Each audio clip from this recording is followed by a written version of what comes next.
Bom dia, ministra. Bom dia, Miriam. Ministra, a grande dúvida a respeito da senhora é que a senhora nunca demonstrou, durante o período que está mais exposta assim, na vida pública, apoiar políticas que garantiram a estabilidade da moeda. Por exemplo, controle de gastos. Quando os seus colegas de partido, Antônio Palocci e o ministro do Planejamento, Paulo Bernardo, propuseram reduzir e zerar o déficit público, a senhora considerou a ideia rudimentar. E eles estavam certos, tanto estavam certos, que de lá para cá, a dívida pública bruta subiu de 1,2 trilhão para 2,2 trilhões.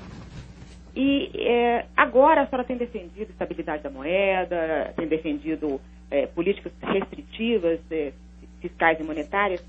Quando é que a senhora mudou de ideia que eu perdi essa parte? Ô Miriam, deixa eu te falar uma coisa. A nossa visão naquela época de ajuste de longo prazo, ela ainda não estava completa. Por que ela não estava completa? Porque a questão do ajuste fiscal de longo prazo é algo que você constrói, porque implica, inclusive, em relações complexas intertemporais.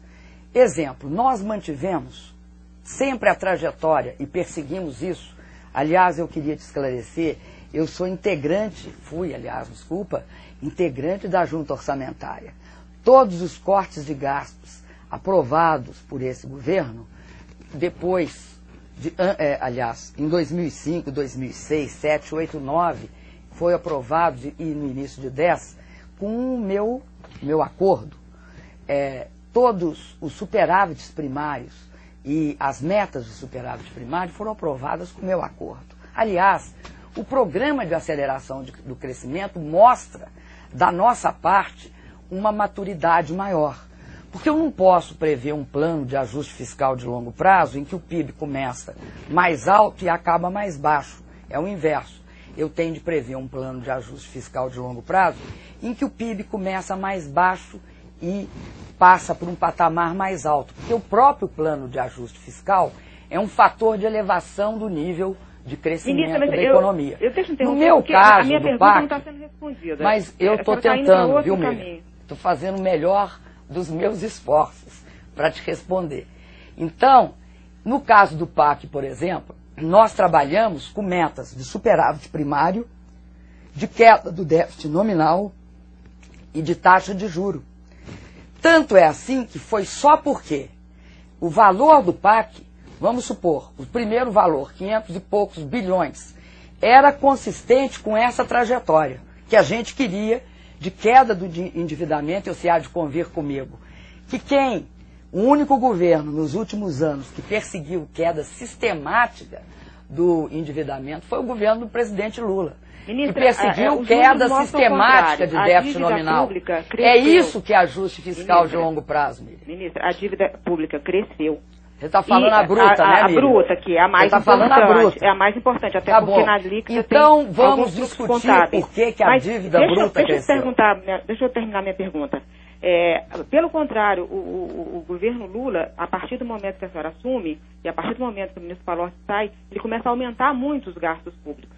Então, a minha pergunta é o seguinte, a senhora estava errada quando atropelou a proposta do ministro Palocci? Desculpa, Miriam, você está falando uma coisa que não é correta. O momento em que nós fizemos o maior superávit primário, tão grande que nós pudemos constituir o Fundo Soberano, foi em 2008. Você está equivocada no que se refere a números. Além disso, Miriam, eu vou te falar uma coisa. Você se falou em dívida bruta. Você sabe por que a nossa dívida bruta cresceu? A nossa dívida líquida, você concorda que é cadente. Nós fizemos um pequeno desvio. Também. Nós fizemos um pequeno desvio diante da crise. Muito necessário para a gente poder sair da crise sem maiores e sem grandes consequências. Aliás, o Brasil tem um dos menores déficits nominais e uma das menores dívida PIB, relação de dívida líquida sobre PIB. A senhora estava errada quando atropelou o ministro Palocci. Só um pouquinho. A minha pergunta inicial. Me desculpa, eu acho que você está errada no conceito, Miriam. Não houve esta questão. Nós temos perseguido e cada vez mais aprimorado a nossa política de ajuste de longo prazo.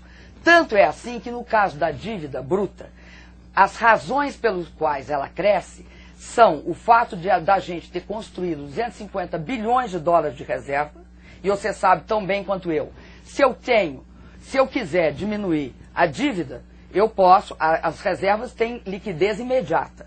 Compulsório, que nós liberamos 100 bilhões, o Banco Central liberou 100 bilhões dos bancos, e ao fazê-lo, diminuir, ou seja, liberar os 100 bilhões, o Banco Central, isso foi diante da crise que ele fez, e agora já está voltando a recompor o compulsório. E por último, transferimos 180 bilhões para o BNDES, um pouco menos do que isso, a título de garantir empréstimo e investimento de longo prazo e impedir que as empresas brasileiras tivessem um imenso choque de crédito. Portanto, não se pode discutir dívida bruta no Brasil sem dizer por que ela aconteceu, porque senão é como a gente lançar plumas ao vento. Eu digo, olha, a dívida bruta subiu e não digo por que ela, por exemplo, é completamente diferente da dívida bruta da Grécia, que está quebrando. Nós não estamos quebrando, pelo contrário, estamos cada dia mais robustos. Agora, é importante entender, você está pegando uma discussão de 2005, que era a seguinte: como faremos? Sabe como fizemos, Miriam? Colocamos o investimento na ordem do dia, mantivemos, talvez nessa trajetória até 2008, a maior queda nos últimos tempos na dívida líquida sobre PIB e no déficit nominal. Fomos interrompidos pela crise? Fomos. Saímos de um patamar de 3,6% ou 3,3% do superávit primário e só fizemos 2,1%. Esse ano nós estamos recompondo o superávit primário. A mesma coisa fizemos também, houve também com o déficit nominal. E houve também, nós estávamos numa trajetória de queda do endividamento. Mas, sobretudo, eu acho que a grande conquista fiscal do Brasil foi desindexar a dívida interna brasileira das moedas externas. O que foi altamente relevante. Você há de convir que país nenhum tem margem de manobra fiscal se não é capaz de ter a sua gestão internacional em termos de dívida, de endividamento, sem o dedo do Fundo Monetário. E isso nós conseguimos.